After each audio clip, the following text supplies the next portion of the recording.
Assalamualaikum warahmatullahi wabarakatuh. Perkenalkan, nama saya Lala Rizky Harisafira, NIM 2010411146. Saya dari Universitas Muhammadiyah Jember, Fakultas Ekonomi dan Bisnis Prodi Manajemen. Perkenalkan, nama saya Kiki Arista Wahyuningtyas, NIM 2010411153 dari Fakultas Ekonomi dan Bisnis Universitas Muhammadiyah Jember, Program Studi Manajemen. Perkenalkan, nama saya Alula Salsabila Putri, NIM 2010411159, Prodi Manajemen, Fakultas Ekonomi dan Bisnis Muhammadiyah Jember. Perkenalkan, nama saya Muhammad Santesya Nurullah Dafa Pratama. Perkenalkan, nama saya Eko Nova Yuda Irawan, NIM 2010411170 dari Universitas Muhammadiyah Jember, Fakultas Ekonomi, Prodi Manajemen. Perkenalkan, nama saya Rifki Alfaresi, NIM 2010411177. Saya dari Universitas Muhammadiyah Jember, Fakultas Ekonomi Prodi Manajemen. Yang pertama yaitu perusahaan perseorangan, yang merupakan bentuk bisnis paling sederhana, sebab kepemilikan usaha hanya dikuasai oleh satu orang saja. Setiap orang memiliki hak untuk mendirikan sebuah bisnis personal dan tidak ada larangannya. Umumnya, perusahaan perseorangan ini diminati oleh penggiat bisnis dengan budget terbatas atau bisnis modal kecil dengan sumber daya seadanya. Dalam peraturan hukum Indonesia, tidak ada aturan khusus mengenai perusahaan perseorangan. Oleh karenanya, sangat mudah karena bisa didirikan tanpa membutuhkan izin khusus. Selain itu, pembubarannya juga mudah sebab pemilik tidak butuh persetujuan dari pihak lain. Namun, biasanya pemilik usaha ini memakai bentuk UD atau usaha dagang. Beberapa ciri dari perusahaan perseorangan ini antara lain dimiliki oleh individu atau keluarga, mudah dikelola, modal kecil, nilai jual dan tambah usaha biasanya kecil, dan kelangsungan bisnis bergantung pada pemilik. Kelebihan dari perusahaan perorangan adalah pemilik hak penuh dalam mengambil keputusan. Selain itu, semua keuntungan yang didapat juga hak mutlak milik pengusaha tersebut. Kemudian, dengan mendirikan perusahaan perseorangan, maka rahasia perseorangan akan lebih terjamin. Kekurangan dari perusahaan perorangan adalah disebabkan besarnya tanggung jawab yang harus dipikul karena pemilik bisnis. Hal ini dapat berlangsung pada kelangsungan hidup usaha. Selain itu, implementasi rencana juga memiliki kemungkinan gagal karena semua aktivitas manajemen hanya dikerjakan oleh satu orang, yaitu pemilik. Itu saja. Selanjutnya yaitu perseorangan komanditer atau CV. Bentuk CV merupakan versi firma yang lebih berkembang di dalam persekutuan firma. Setiap pemilik modal akan ikut campur tangan dalam semua kegiatan di perusahaan. Sedangkan dalam perseorangan komanditer memungkinkan adanya sekutu pasif, di mana pihak tersebut hanya memberikan modal tanpa ikut menjalankan perusahaan. Kelebihan CV antara lain adalah cukup mudah didirikan, peluang terbuka lebar untuk mendapatkan modal besar, manajemen bisnis lebih teratur karena bisa membuat spesialisasi, mudah mendapat kredit. Kekurangan CV adalah salah satunya dikarenakan sebagian pihak akan terbebani tanggung jawab tidak terbatas atas piutang yang dibuat atas nama perusahaan. Selain itu, besar kemungkinan terjadi konflik internal dan modal yang sudah dimasukkan akan sulit ditarik. Perseroan terbatas. Perseroan terbatas adalah sebuah organisasi bisnis yang dinaungi oleh payung hitam hukum resmi.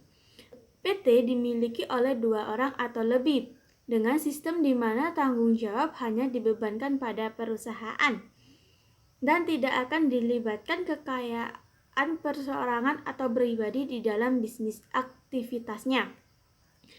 Dalam perseroan terbatas, pemilik modal terbesar tidak diharuskan memimpin perusahaannya. karena posisi ini dapat diwakilkan kepada orang lain yang ditunjuk. Hingga saat ini, PT merupakan salah satu bentuk bisnis paling diminati di Indonesia.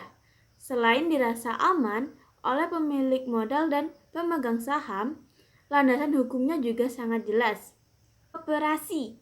Koperasi berasal dari bahasa Inggris yaitu cooperation, yang jika diterjemahkan artinya adalah bersama. Sedangkan menurut pengertian pokok, koperasi adalah perkumpulan orang dan juga badan hukum yang bergabung untuk mencapai suatu tujuan dan kepentingan yang sama. Koperasi memiliki tujuan untuk menyejahterakan anggotanya. Sedangkan berdasarkan Pancasila dan Undang-Undang Dasar 1945, koperasi bertujuan mewujudkan masyarakat yang adil dan makmur, baik secara material maupun spiritual, dengan tetap mengaplikasikan prinsip-prinsip yang ada. Koperasi juga dikenal sebagai surat gerakan ekonomi dengan sistem masyarakat yang sama dilakukan atas dasar asas kekeluargaan. Selain itu, prinsip tertulis koperasi ini memiliki sistem demokratis. Bagi Anda yang memiliki rencana terjun ke dunia bisnis, ada baiknya memahami bentuk-bentuk bisnis yang ada terlebih dahulu. Hal ini juga nantinya akan mempermudah Anda memilih bentuk usaha seperti apa yang akan dijalankan dan menyesuaikan dengan modal dan sumber daya yang dimiliki. 2. Mengapa perusahaan harus go internasional?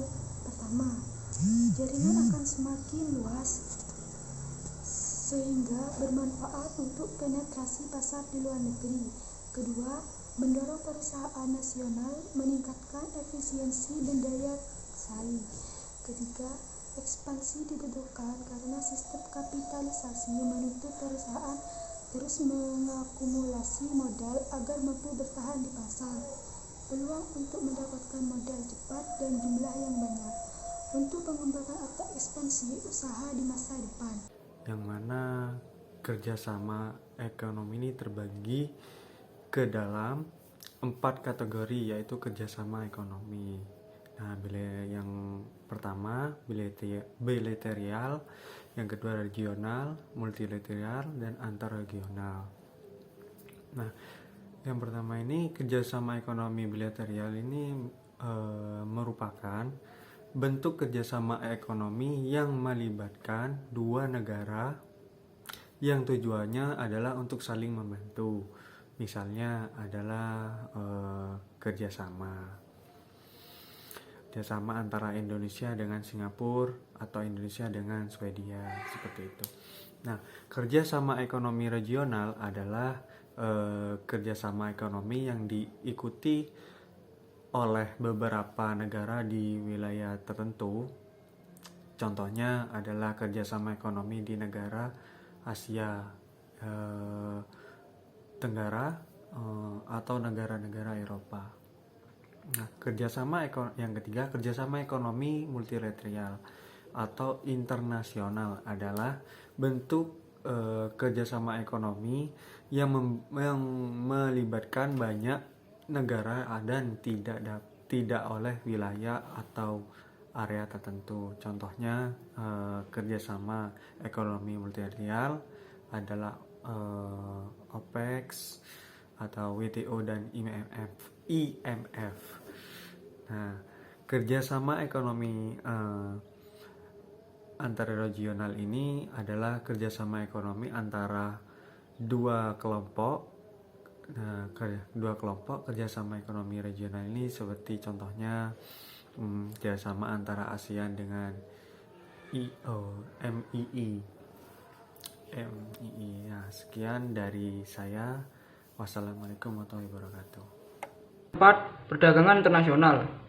Transaksi yang dilakukan oleh negara dengan cara tradisional berupa kegiatan ekspor-impor, neraca perbandingan antar negara, license of trade, adalah perbandingan jumlah ekspor dan impor dari suatu negara.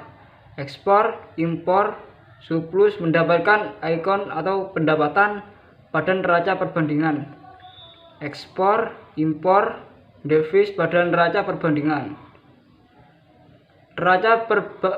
Neraca pembayaran Balance of payment adalah besar kecilnya arus kas keluar masuk pada suatu negara.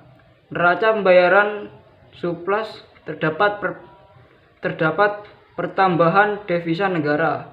Neraca pembayaran devis atau yang terjadi pada pengurangan devisa negara.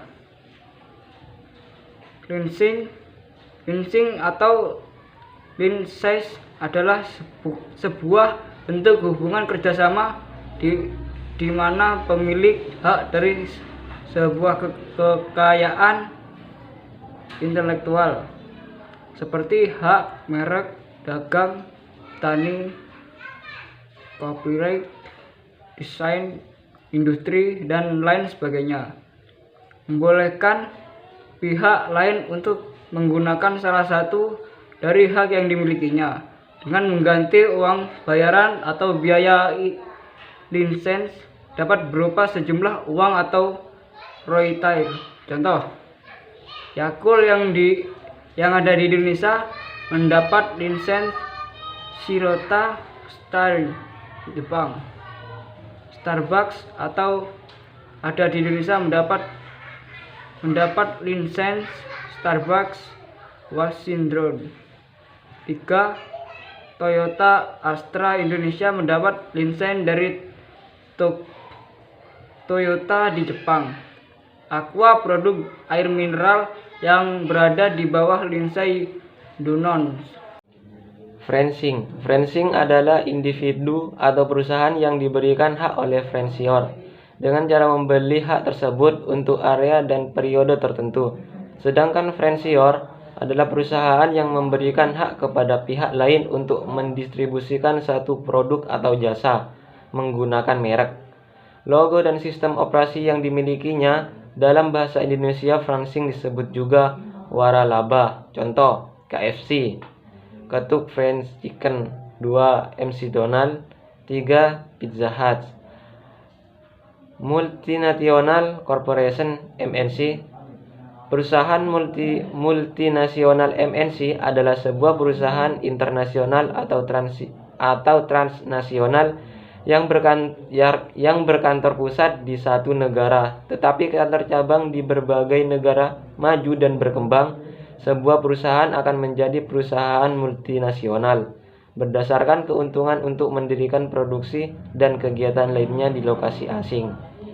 Perusahaan mengglobalisasikan kegiatan mereka baik untuk memasok pasar dalam negeri mereka dan untuk melayani pasar luar negeri secara langsung. Contoh, General Motors, Honda. 2. Coca-Cola.